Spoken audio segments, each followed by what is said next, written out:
사도행전 7장 1절에서 53절 말씀이에요. 그런데 너무 긴 말씀이라 51절부터 53절만 합독하실 텐데 한 주 동안 엄청나게 많이 고민하고 기도하면서 그냥 오늘 53절까지 다 말씀을 나누기로 결정을 했어요. 그러니까 여러분이 오늘 좀 집중해서 말씀을 들어주시면 고맙겠습니다. 다 같이 일어나셔서 51절부터 53절만 봉독하겠습니다. 시작. 목이 곧고 마음과 귀의 할례를 받지 못한 사람들아, 너희도 너희 조상과 같이 항상 성령을 거스르는 도다. 너희 조상들이 선지자들 중에 누구를 박해하지 아니하였느냐? 의인이 오시리라 예고한 자들을 그들이 죽였고 이제 너희는 그 의인을 잡아준 자요 살인한 자가 되나니 너희는 천사가 준 율법을 받고도 지키지 아니하였도다. 아멘. 인생의 모든 문제 해답이 말씀에 있어요. 오늘 사실은 창세기부터 말라기까지의 말씀을 스데반이 마지막 죽음을 앞두고 설교한 내용이에요. 그래서 매주 잘 들으시지만 오늘의 시간은 좀 집중해서 말씀을 들어주시면 고맙겠어요. 스데반이 천사의 얼굴을 가질 수 있었던 것은 스데반은 천국을 바라보는 사람이요, 성령 충만한 사람이요, 용서할 줄 아는 사람이요, 진리를 지키는 사람이었기 때문에 그는 천사의 얼굴을 가지고 그 어려운 상황 속에서 살 수 있었다고, 그 말씀 가지고 지난 한 주간 우리는 살았던 것이죠. 스데반은 성령과 지혜와 믿음과 은혜와 권능이 충만한 초대교회 성도들의 모본이요 대표적인 모델이었어요. 우리도 이런 성도들이 되기를 간절히 사모할 수 있기를 주의 이름으로 축원합니다. 7장에 들어오면서 이제 스데반이 긴 변증의 설교를 합니다. 첫 번째로 위기를 설교의 기회로 삼은 스데반을 잘 보세요. 위기가 오면 그 사람이 하나님 앞에 어떤 사람인가가 드러나요. 여러분이 편할 때는 내가 믿음이 있는가 없는가도 몰라요. 어려우면 저 사람이 진짜 믿음이 있는가 없는가가 확 드러났죠. 스데반은 정말로 위기 가운데 위기를 모면하는 데는 관심이 없고요. 복음 전도의 기회로 지금 생명을 걸고 복음을 전하는 것이에요. 스데반은 이 청중들을 잘 알고요. 아브라함으로부터 설교를 시작해요. 그래서 1절 이렇게 시작해요. 대제사장이 이르되 이것이 사실이냐? 거짓 증인들을 내세워서 예수님이 성전을 헐어보실 것이라고 설교했다고 그렇게 얘기를 했어요. 그러니까 이 대제사장이 묻는 거예요. 그것이 사실이냐? 그러자 이제 스데반이 2절부터 53절까지 설교를 하는 것이에요. 오늘 이 시간 여러분의 삶은 다 다르지만 분명히 각 사람에게 주는 메시지가 분명히 있다고 저는 믿어요. 그래서 정말 여러분에게 주신 하나님의 음성을 꼭 들으세요. 그리고요, 졸린 분들은 일어나서 들어도 괜찮고요. 눈을 감고 듣지는 마세요. 그건 못 들어요. 눈 번쩍 뜨시고 말씀을 잘 들기를 바랍니다.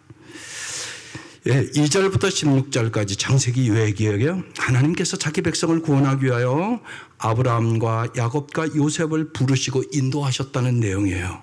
2절. 스데반이 이르되 여러분 부영들이여 들으소서. 우리 조상 아브라함이 하란에 있기 전 메소포다미아에 있을 때에 영광의 하나님이 그에게 보여 그랬어요. 먼저 하나님께서 행동하셨다는 얘기예요. 하나님이 주어란 말입니다. 3절. 이르시되 내 고향과 친척을 떠나 내가 내게 보일 땅으로 가라 하시니, 아브라함에게 이렇게 얘기를 하셨다는 것이에요. 하나님은 아브라함의 인생을 지금 새롭게 시작했다는 뜻이에요. 4절. 아브라함이 갈대아 사람의 땅을 떠나 하란에 거하다가 그의 아버지가 죽음에 하나님이 그를 거기서 너희 지금 사는 이 땅으로 옮기셨느니라. 아브라함을 약속의 땅으로 옮겨주신 분도 하나님이시라고 얘기하는 것이에요. 한마디로 모든 것을 하나님이 하셨다는 것이에요. 오늘 여러분도 마찬가지예요. 오늘 이 자리에 오기까지 하나님이 하셨어요. 그래서 지금 이 자리에 와 앉아 있는 것이에요. 그리고 오늘 하나님의 말씀을 여러분 각자에게 주시는 것이죠. 그러므로 하나님이 모든 것을 하셨으니까 하나님께만 영광을 돌리는 삶을 살아야 되는 것이에요. 하나님이 여러분을 왜 불렀느냐? 이사야서 43장 7절에 써놨어요. 내 이름으로 불려지는 모든 자 곧 내가 내 영광을 위하여 창조한 자를 오게 하라. 그를 내가 지었고 그를 내가 만들었느니라. 인간의 진정한 행복은 영광 받으실 하나님께 영광 돌리는 삶을 살 때 여러분 진정한 행복이 올 수 있음을 믿으시기를 바라요. 하나님은 인간을 인도하실 때 반드시 어떤 과정을 거치게 합니다. 이 과정 속에서 사랑하고 순종하고 복음을 전하고 충성스럽게 살아가는 사람이 진짜 복된 사람이란 말입니다. 하나님은 우리를 약속의 땅, 축복의 땅으로 인도하시기를 원하시는 거죠. 5절 그러나 여기서 발붙일 만한 땅도 유업으로 주지 아니하시고 다만 이 땅을 아직 자식도 없는 그와 그의 후손에게 소유로 주신다고 뭐 했다고요? 약속을 주셨다고 그랬어요. 아직 자식도 없는 정말 나이 75세 그 아브라함에게 그의 후손에게 가나안을 그들의 소유로 주시겠다고 하나님이 약속하셨다는 것입니다. 여기서 잘 아셔야 돼요. 하나님은 당장 눈에 보이는 것을 주시기보다 언제나 약속을 주시는 분이십니다. 인간은 언제나 현금을 요구하지만 하나님은 약속어음을 주십니다. 그 이유는 인간은 자신에게 필요할 때만 하나님과 거래를 하려 하지만 하나님은 인간과 깊은 믿음의 관계를 언제나 원하시는 것이에요. 그래서 잘 아셔야 돼요. 믿음은 기다림이 돼요. 하나님의 약속이 이루어질 때를 인내하며 기다리는 사람, 그 사람이 믿음의 사람이 되는 것입니다. 임종에 직면한 사람이 실감나는 말은 세상의 돈과 권력, 명예 다 놓고 갑니다. 하나님의 약속은 세상의 부유함이나 물질에 있는 것이 아니오시다. 하나님의 약속은 더 깊고 넓고 영원한 것을 우리에게 주시기를 원하시는 거야. 그래서 예수님은 여러분에게 영생을 주러 오셨다고요. 6절 하나님이 또 이같이 말씀하시되 그 후손이 다른 땅에서 나그네가 되리니 그 땅의 사람들이 종으로 삼아 400년 동안 괴롭게 하리라 하시고 7절 또 이르시되 종 삼는 나라를 내가 심판하리니 그 후에 그들이 나와서 이곳에서 나를 섬기리라 하시고 8절 할례 언약을 아브라함에게 주셨더니 그가 이삭을 낳아 8해 만에 할례를 행하고 이삭이 야곱이 우리 12조상을 낳으니라. 하나님은요 아브라함에게 사라가 도저히 임신할 수 없는 상황에서 지금 할례 언약을 주시는 거예요. 아브라함은 임신할 수 없는 상황에서 그래서 기적을 경험하고 이삭을 낳습니다. 하나님은 어떤 분이십니까? 하나님은 불가능한 것을 가능케 하시는 분이란 말입니다. 없는 것을 있게 하신 하나님이란 말입니다. 하나님은 전능하신 하나님이란 말입니다. 이것을 믿는 사람과 안 믿는 사람은 삶이 달라지게 되는 거죠. 많은 분들이 불신앙으로 하나님의 능력을 제한하고 삽니다. 내가 못하면 하나님도 못하는 줄 알아요. 그렇지 않단 말입니다. 성경적인 믿음을 가지시고 위대하신 하나님, 축복의 하나님, 전능하신 하나님을 여러분의 삶에서 진짜 만날 수 있기를 주의 이름으로 축원합니다. 그리고 이제 스데반은 요셉의 이야기로 넘어갑니다. 9절 여러 조상이 요셉을 시기하여 애굽에 팔았더니 하나님이 그와 함께 계셔 10절 그 모든 환난에서 건져내사 애굽 왕 바로 앞에서 은총과 지혜를 주심에 바로가 그를 애굽과 자기 온 집의 통치자로 세웠느니라. 여러분 요셉을 잘 생각해 보세요. 요셉은 편애 속에 자란 17세 요셉은 형들의 잘못을 고자질하는, 형들이 미워할 수밖에 없는 이기적인 인간이었습니다. 이 이기적이고 자기중심적인 요셉을 타인을 배려하는 성숙한 인간으로 성숙시키기 위해서 하나님은 요셉을 애굽에 팔리게 하고 종살이하게 하고 감옥살이, 고난의 훈련을 통하여 요셉을 새 사람으로 바꿔주시는 것입니다. 여러분의 인생에 고난도 하나님의 그런 의미가 있음을 믿으시기를 바랍니다. 요셉은 형제들의 시기로 배신당하고 억울하게 감옥에 갇히고 많은 어려움을 겪었으나 하나님이 함께 하심으로 어떤 형편에서나 신실함을 잃지 않고 정직한 인간으로 변화된 겁니다. 그 결과 그의 인생의 역전이 시작되는 것이에요. 애굽의 총리 대신까지 되었습니다. 우리의 문제 역시 지금 우리가 당면한 문제 그 자체가 아니란 말입니다. 오늘 이 시간 여러분은 여러 가지 문제를 갖고 분명히 여기 왔습니다. 문제는 우리가 하나님을 믿는다고 하면서도 지금 하나님이 우리와 함께 계심을 느끼고 인식하지 않고 살아간다는 사실입니다. 교회 올 때만 하나님이 있어요. 집에 가면 금방 하나님이 없어요. 그렇게 사는 교인들이 너무 많은 것입니다. 하나님은 어디에나 함께 계심을 경험하셔야 된단 말입니다. 요셉이 감옥에서도 하나님이 함께 하심을, 보디발의 아내가 유혹하고 억울한 누명을 썼을 때도 하나님이 요셉과 함께 하심으로 형통하였더라. 이 말씀이 내 말씀으로 다가와야지. 여러분 여기 있는 사람이 머리로 다 하나님 있다고 다 생각하잖아요. 근데 왜 삶은 안 변합니까? 집에 가면 하나님 없는 거예요. 하나님 없는 것처럼 살아가는 거예요.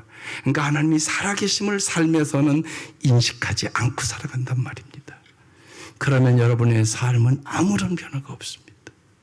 그 얘기를 지금 해주고 있는 것이에요.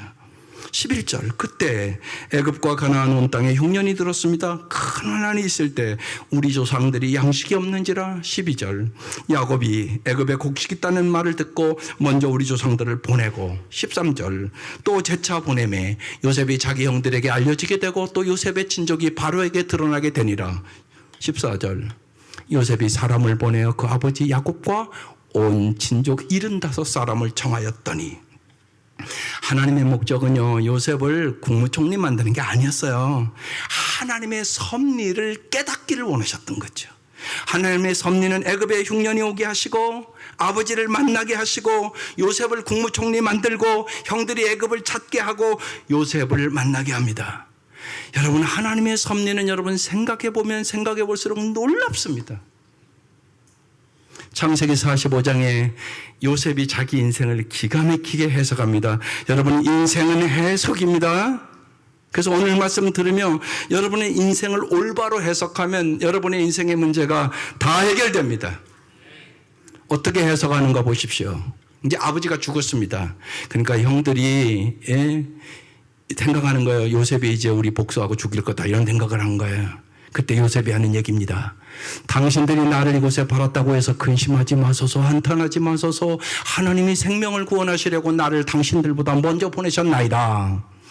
이 땅에 2년 동안 용신이 들었으나 아직 5년은 밭갈이도 못하고 추수도 못할지라. 하나님이 큰 구원으로 당신들의 생명을 보존하고 당신들의 후손을 세상에 두시려고 나를 당신들보다 먼저 보내셨나니 그런즉 나를 이리로 보내니는 당신들이 아니요 누구라고요? 하나님이시라. 하나님이 나를 바로에게 아버지로 삼으시고 그 온 집의 주로 삼으시며 애굽 온 땅의 통치자로 삼으셨나이다. 누가? 하나님이. 이게 중요한 말씀이에요. 요셉은 하나님을 믿는 사람들이 추구해야 될 삶의 참된 의미가 무엇인지 명확하게 지금 우리에게 가르쳐주고 있는 것이에요. 여러분의 삶의 의미는 뭡니까?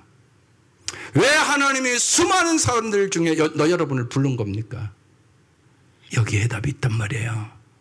그것은 누군가의 영혼과 생명을 책임지는 하나님의 도구로 쓰임받는 것이란 말입니다. 그래서 당신을 통하여 당신의 가정이 구원받아야 합니다. 당신을 통하여 당신이 사랑하는 사람들의 축복의 통로가 요셉처럼 되어야 한다는 얘기예요. 이게 사명입니다. 그래서 목자 목녀를 하면 더 이 일을 안 할 수가 없으니까 목자 목녀를 하시라고 자꾸 부탁을 하는 것입니다. 목자 목녀가 안 되면 그냥 어떻게 하면 영혼을 구원할까 이런 것에 관심이 덜하니까. 근데 목자 목녀를 하면 그렇지 않을 수가 없거든요. 영혼을 위하여 더 기도하고 정말 누군가의 영혼과 생명을 책임지는, 정말 나의 목원들이 잘 돼야 되는데, 내 목원들이 다 은혜 받아야 되는데 이게 매주 모일 때마다 안 그럴 수가 없거든요. 그것이 자신에게 요셉과 같은 복을 얻는 비결이라고 말씀을 드리는 것이에요. 축복의 통로로 진짜 살아갈 수 있기를 주의 이름으로 축원합니다. 15절, 야곱이 애굽으로 내려가 자기와 우리 조상들이 거기서 죽고, 16절, 세겜으로 옮겨져 아브라함이 세겜 하몰의 자손에서 은으로 값주고 산 무덤에서 장사되니라. 잘 보세요. 죽고 장사됐다는 얘기잖아요.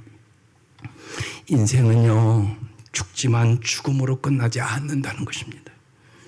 아브라함과 이삭과 야곱과 요셉의 생애가 비록 한 줌의 흙으로 돌아가는 나그네 인생이었지만 그것이 그 인생의 전부가 아니올시다. 여기 하나님의 놀라운 구원의 섭리가 있습니다. 그들의 믿음의 사업, 순종의 삶이, 그리고 하나님만을 바라보았던 나그네의 삶이 새하늘과 새 땅의 영원한 축복으로 변할 것이고, 그 축복이 우리의 자손과 이 민족의 후대에 남겨지게 될 것이라고 얘기하는 것이에요. 우리는 다 죽습니다. 우리의 죽음과 장례식이 예수기도 안에서 우리의 후손들을 위한 영원한 하나님의 나라의 이정표로 남게 되어야 한다는 것입니다. 이게 중요한 것이에요. 반드시 믿음의 유산을 남길 수 있기를 주의 이름으로 축원합니다. 두 번째로 17절부터 이제 41절은 출애굽기와 레위기의 내용을 간단하게 몇 절로 요약해 놓은 겁니다. 하나님께서 자기 백성을 애굽에서 탈출시키기 위하여 모세를 사용했다는 얘기예요. 이스라엘 백성을 애굽에서 이끌어내시고 하나님이 정말로 보호해 주셨다는 얘기예요. 첫 번째 모세 인생의 제1기는요, 자아를 깨닫는 시간이에요. 17절, 하나님이 아브라함에게 약속하신 때가 가까움에 이스라엘 백성이 애굽에서 번성하여 많아졌더니, 하나님이 아브라함에게 약속하신 때라는 것은 400년에 걸친 이스라엘 백성의 노예살이가 끝날 때를 말하는 것입니다. 하나님의 약속은 영원한 약속이란 말입니다. 그 약속을 성취되는 때를 정하시는 분은 하나님이십니다. 그래서 여러분 언제나 잊지 마셔야 됩니다. 하나님이 정하신 때가 우리에게 가장 좋은 때다.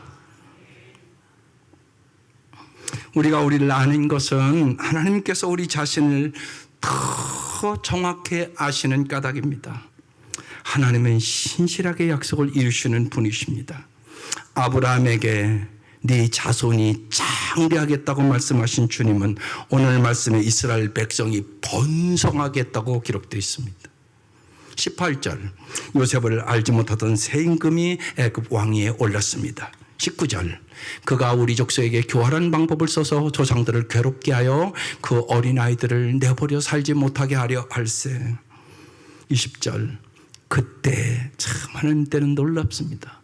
모세가 낳는데 하나님 보시기에 아름다운지라 그의 아버지의 집에서 3달 동안 길리더니 그랬습니다. 이때 이제 바로 왕이 사내 아이들 2세 이상의 아내들은 다 죽이는 그런 때였습니다. 바로의 명령으로 이스라엘 백성의 절망과 고통이 극심에 달할 때입니다. 그 절망의 순간에 누가 태어났다고요? 모세가 태어났다는 것입니다. 여러분 잘 생각해 보세요. 절망의 때에 모세가 태어났습니다. 하나님의 관점에서 볼 때 영원의 관점에서 볼 때 이때는 구원의 시작이란 말입니다. 우리의 신앙이 영원을 생각해야 하는 이유가 여기 있는 것입니다. 영원을 생각하면 우리 앞에 전개되는 모든 사건과 상황의 의미와 해석이 전혀 달라집니다. 많은 사람들은 눈앞의 것 때문에 절망하고 좌절하고 낙심한단 말입니다.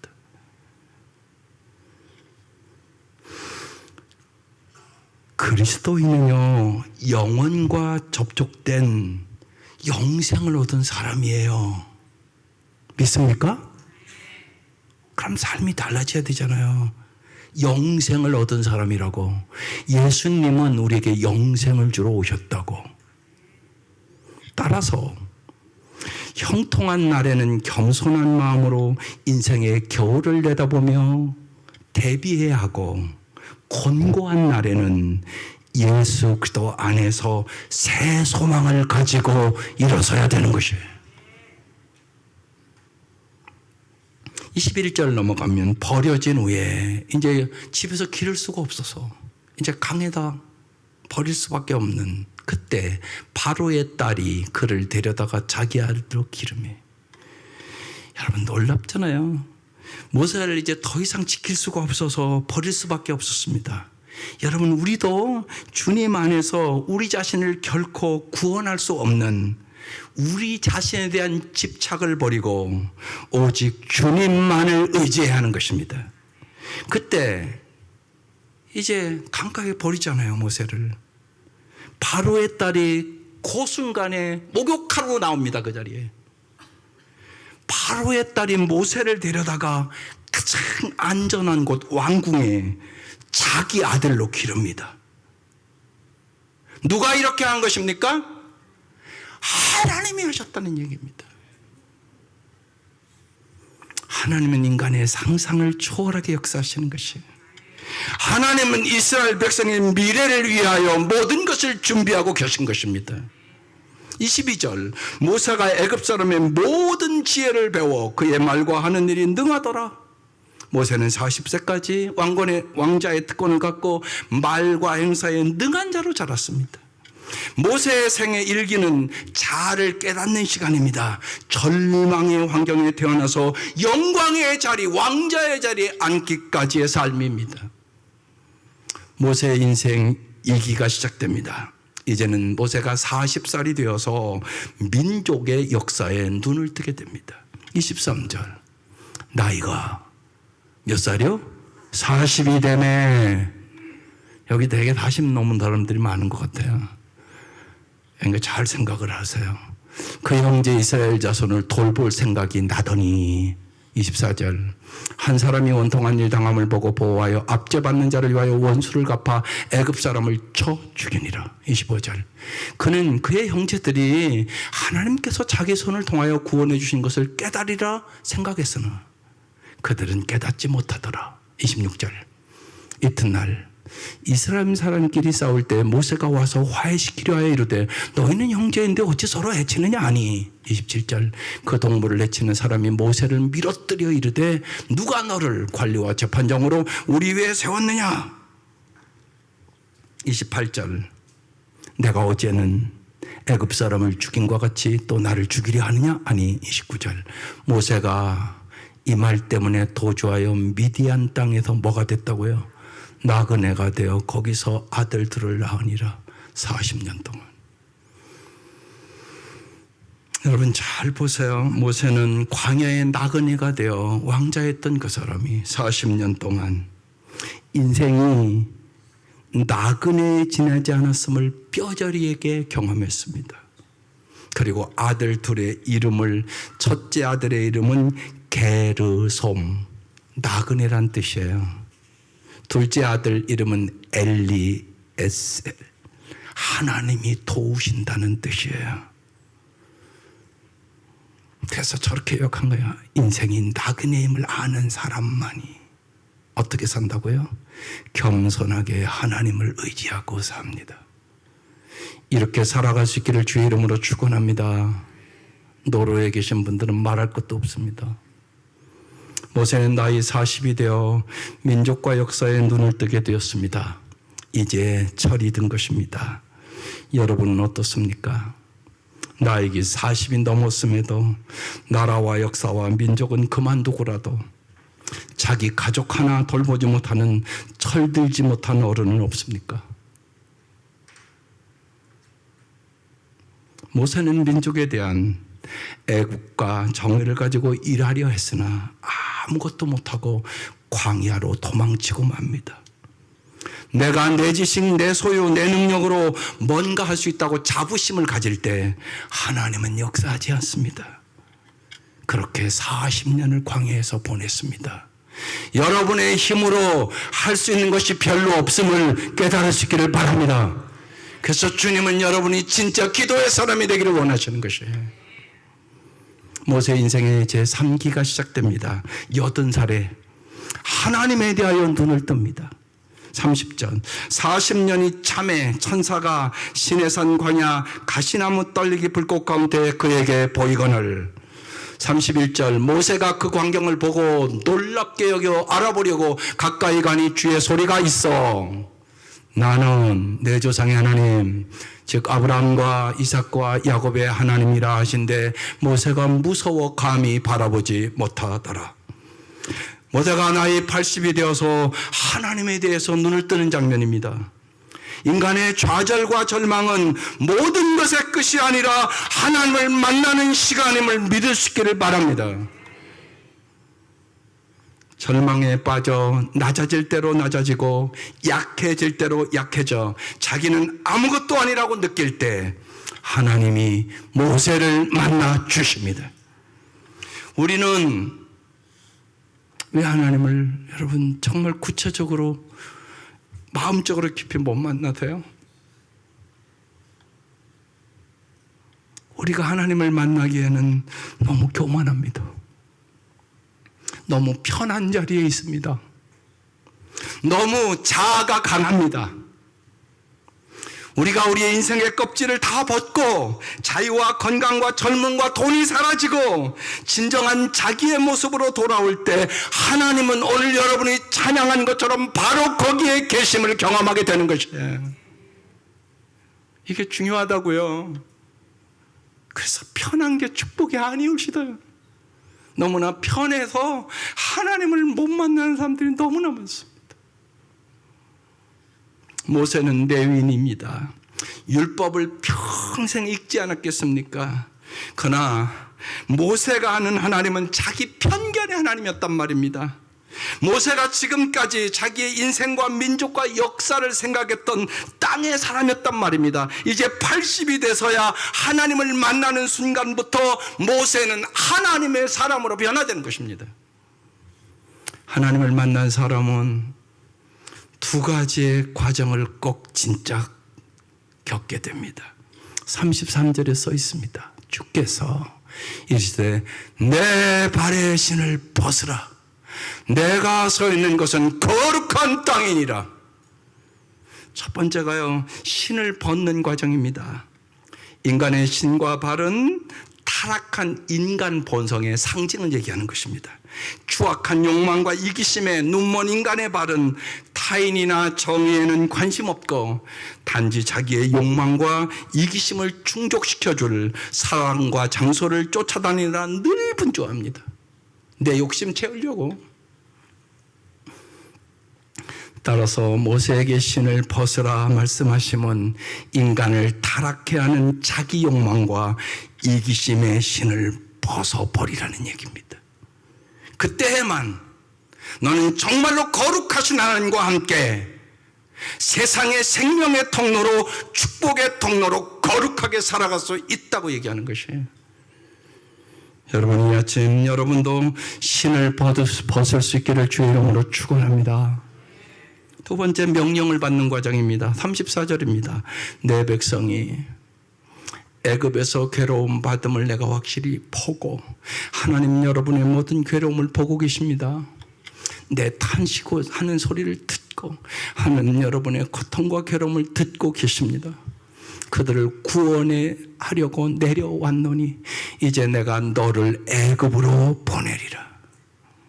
주님의 명령입니다. 하나님이 이스라엘 백성을 애굽의 압박에서 해방시키는 지도자로 모세를 훈련시켜 지금 선교 명령을 하는 것이에요. 하나님은 오늘도 괴로움에 탄식하는 사람들을 구원해 내라고 세상으로 우리를 보내는 것이에요. 가라.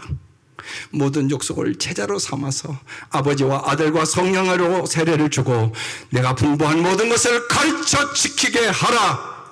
가라! 세상으로 나아가라고 얘기하는 것이. 교회 안에만 있으면 안 됩니다. 나아가서 세상을 변화시키는 사람들이 되어야 되는 것이란 말입니다.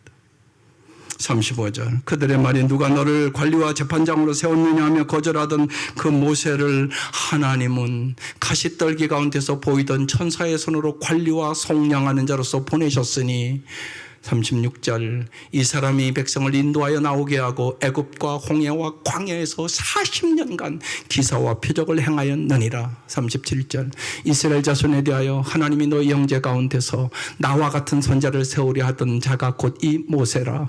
38절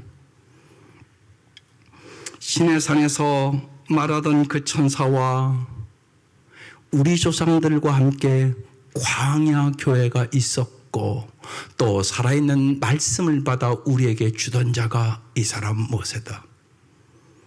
잘 보세요. 여기 광야 교회라는 얘기가 나옵니다. 교회란 하나님의 부르심을 받은 사람입니다. 살아있는 하나님의 말씀을 받을 때 교회는 교회다워집니다.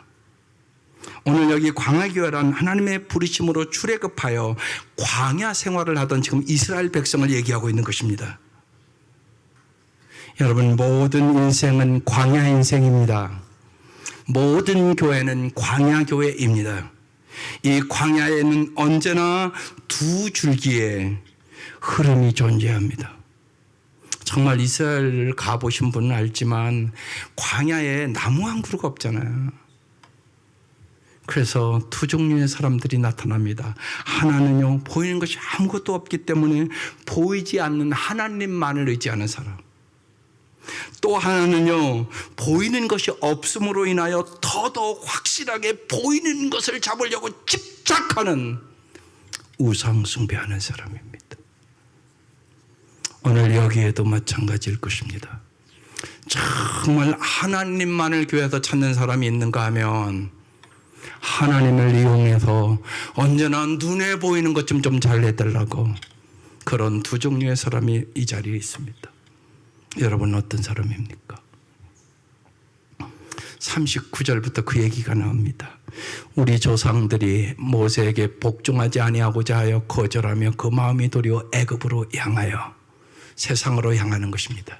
아론 또 이르되 우리를 인도할 신을 우리를 왜 만들라. 애굽 땅에서 우리를 인도하던 이 모세는 어떻게 되었는지 알지 못하노라 하고 그때 그들이 송아지를 만들어 금송아지 만들었잖아요. 그 우상 앞에 제사하며 자기 손으로 만든 것을 기뻐하더니 이스라엘 백성은 하나님의 약속과 축복과 기적을 경험했지만 어려움만 부딪히면 하나님의 은혜를 망각하고 원망하고 금송아지를 만들어 하나님의 마음을 아프게 하셨습니다. 그리고 이제 42절 44절은 민수기와 신명기를 간단하게 요약합니다.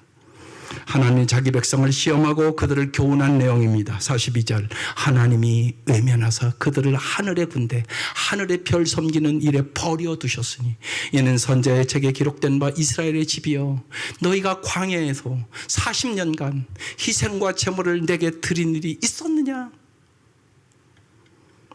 자기의 유익을 위하여 형식적인 예배만 드렸다는 것입니다. 진정한 예배는 내가 얼마나 하나님께 마음을 드렸다는 것입니다. 이것을 가늠하는 것은 내가 얼마나 헌신하고 사랑하고 희생하고 손해보았냐는 것입니다.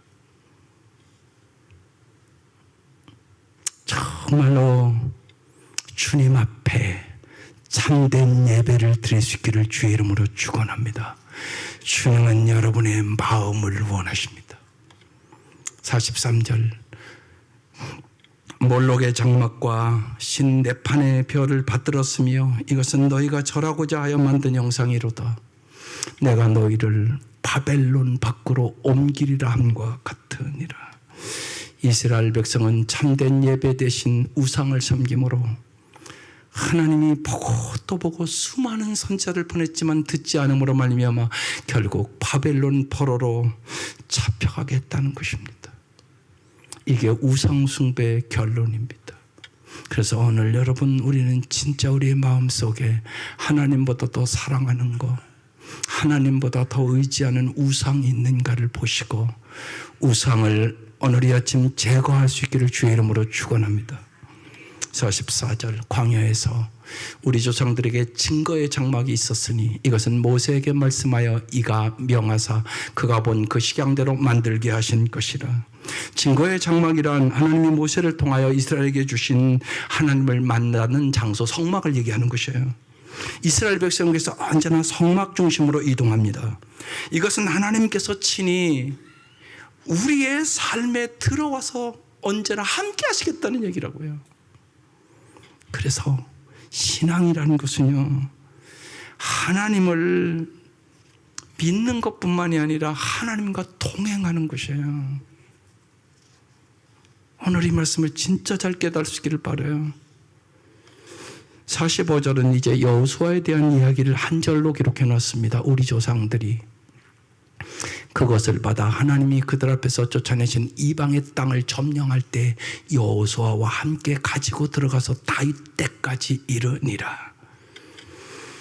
그리고 이제 46절 47절에 사무엘하부터 역대하까지 내용을 간단하게 담은 것입니다.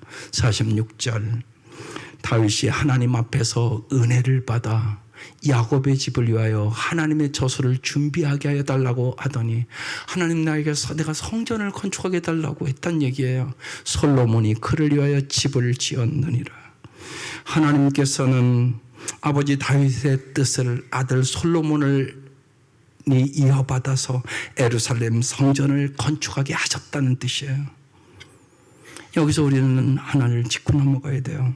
인간이 세상에 남길 수 있는 것 가운데 가장 아름다운 것은 믿음의 가정이요 믿음의 족보라는 사실입니다. 믿을 수 있기를 바랍니다. 성전을 그래서 지었는데 문제는 과연 하나님이 그 집에 계시느냐는 거죠. 오늘 우리도 마찬가지입니다. 오늘 이 자리에 우리는 왔습니다. 그런데 하나님을 만나고 가느냐가 중요하단 말이에요. 못 만나고 가면 아무런 삶의 변화는 없습니다. 오는 게 중요한 게 아니에요. 말씀과 기도와 찬양 속에 여러분이 하나님을 만나고 가셔야 돼. 저 말씀이 진짜네, 내 삶을 얘기하네. 이게 중요하단 말이에요. 48절에 과연 하나님이 그 집에 계시느냐. 그래서 에스겔서부터 이제 구약전서 말라기까지의 내용을 요약해 놓은 거예요. 48절. 그러나 지극히 높으신 이는 손으로 지은 곳에 계시지 아니하시나니. 성전이 없었다는 얘기를 하는 거잖아요. 지금 선지자가 말한 바 49절 주께서 이르시되 하늘은 나의 보좌요 땅은 나의 발등상이니 너희가 나를 위하여 무슨 집을 짓겠으며 나의 안식할 처소가 어디냐. 이 모든 것이 50절 다 내 손으로 지은 것이 아니냐 함과 같으니라. 하나님은 성전에서 예배를 받으시기도 하지만 사람으로 지은 성전 안에 제한되는 분이 아니라는 것입니다. 하나님은 어느 곳에나 계시다는 것이에요. 그러면서 도대체 너희가 나를 위하여 무슨 집을 짓겠다는 거냐. 온 우주 전체가 하나님의 집이니라. 그 얘기하시는 거예요. 여기서 우리는 중요한 우리 자신을 돌아봐야 될 것이 있습니다. 사람은 언제나 자기 중심적으로 생각을 합니다. 사람의 위기는, 우리의 신앙의 위기는 하나님을 안 믿는 데 있는 것이 아니에요. 하나님을 자기식으로 믿는 것입니다. 여기 다 하나님 믿는다고 앉아 있잖아요. 근데 다 똑같이 믿느냐? 아니라니까요. 하나님의 관점에서 하나님을 보지 않고 자기의 관점에서 하나님을 보는 것입니다. 성경의 관점에서 하나님을 생각해야 하는데 내가 생각하는 하나님을 고백한단 말입니다.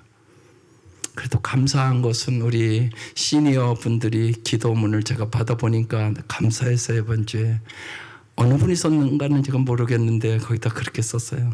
하나님의 관점으로 하나님이 생각하는 것처럼 생각하고 하나님이 선택하는 것처럼 선택하는 것이 참 신앙생활이다.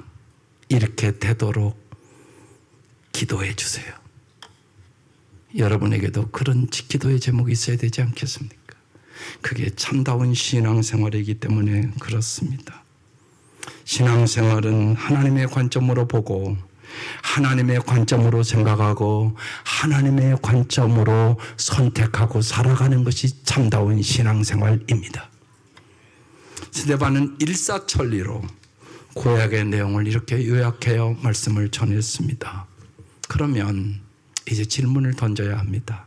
스데반이 설교한 목적은 무엇이었을까요? 스데반은 이 설교하고 순교합니다. 얼마나 간절한 설교였겠습니까?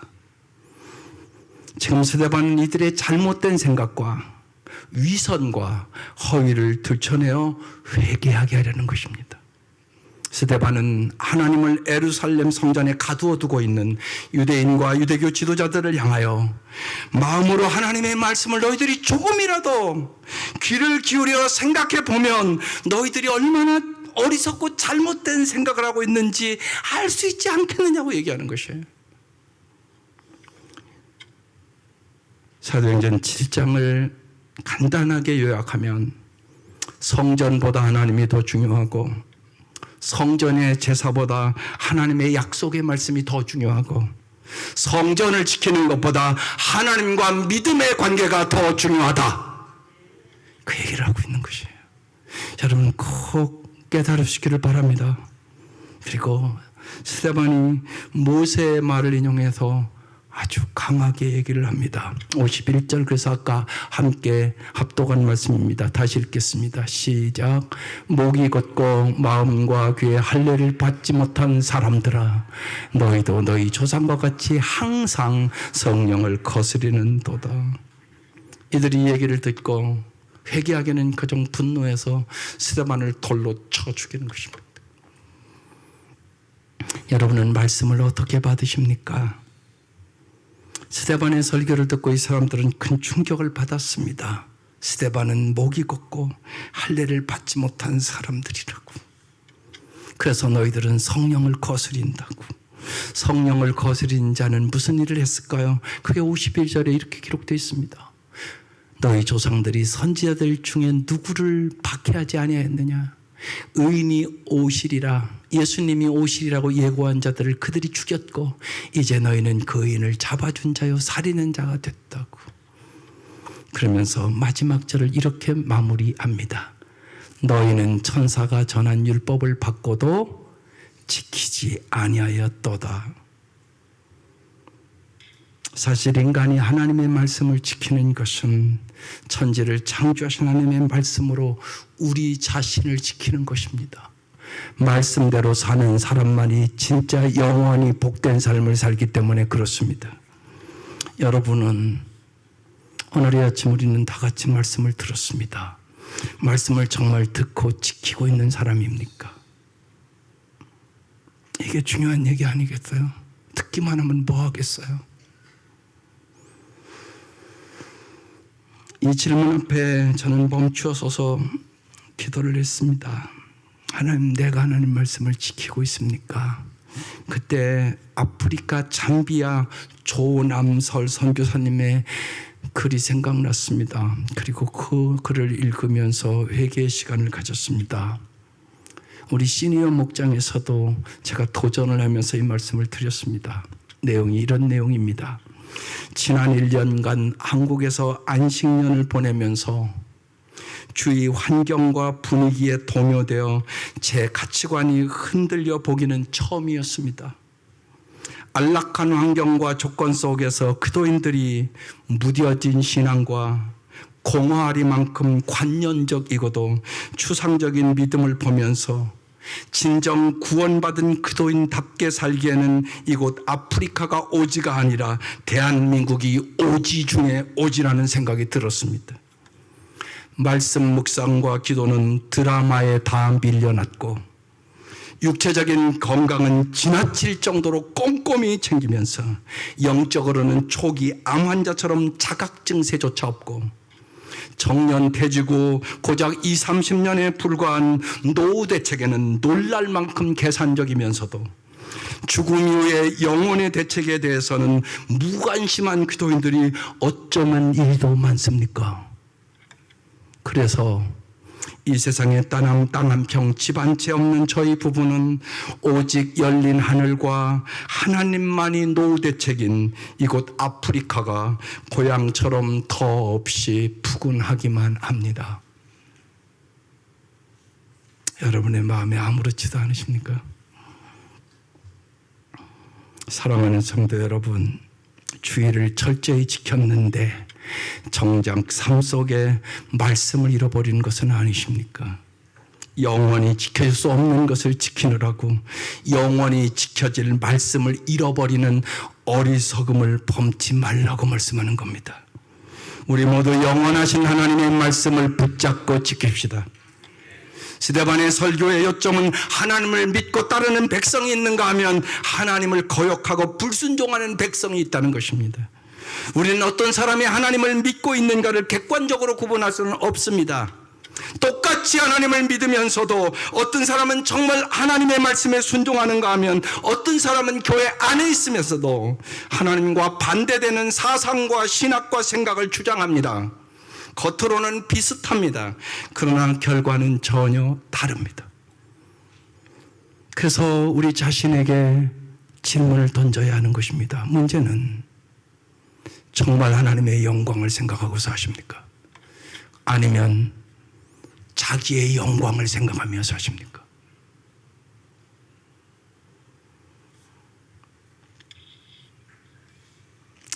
마지막으로 사무엘하 12장 말씀을 붙잡고 회개의 기도를 했습니다.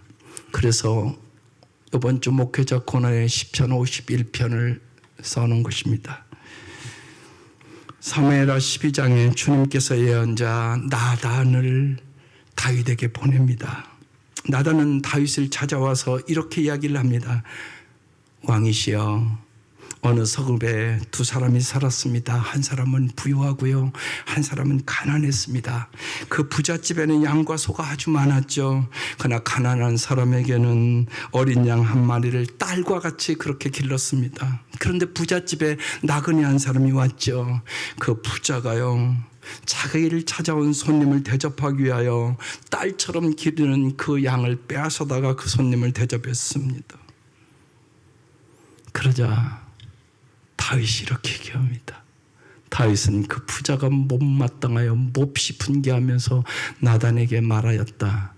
주님께서 확실히 살아계심을 두고 맹세하지만 그런 일을 한 사람은 죽어야 마땅하다고 얘기를 합니다. 그때 나단이 이렇게 얘기합니다. 또 그가 그런 일을 하면서도 불쌍히 여긴 마음이 전혀 없으니 그는 마땅히 그 어린 양을 4배로 갚아줘야 한다. 다윗이 그렇게 얘기하자 나단이 얘기합니다. 임금이 바로 그 사람입니다.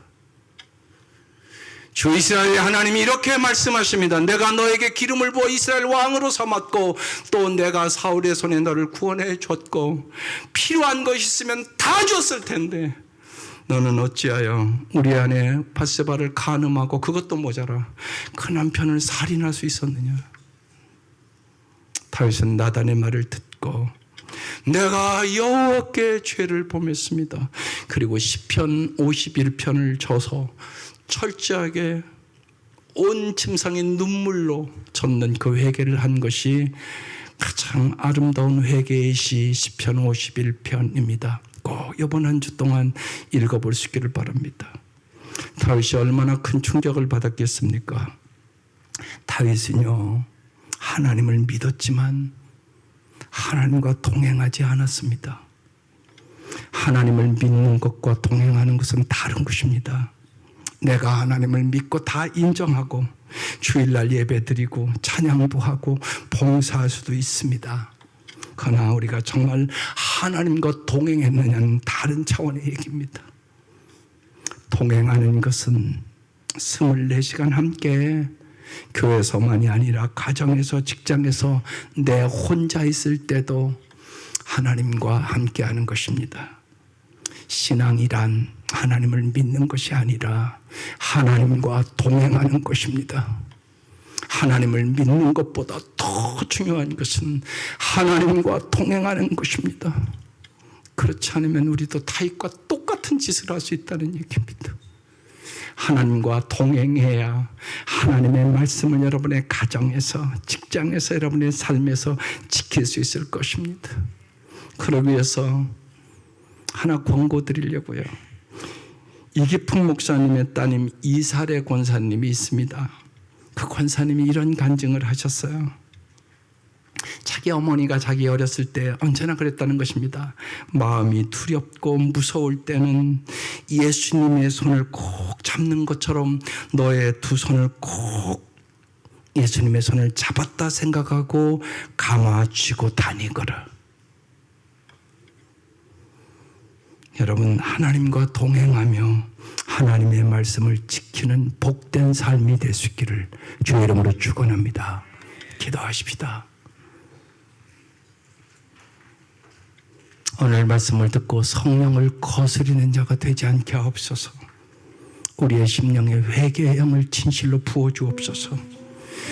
정말로 하나님을 믿는 자만이 아니라 날마다 나의 삶에서 주님과 동행하는 삶을, 나의 손을, 주님의 손을 꼭 잡고 날마다 살게 하옵소서. 기도하십시다. 주님이시여, 주님이시여,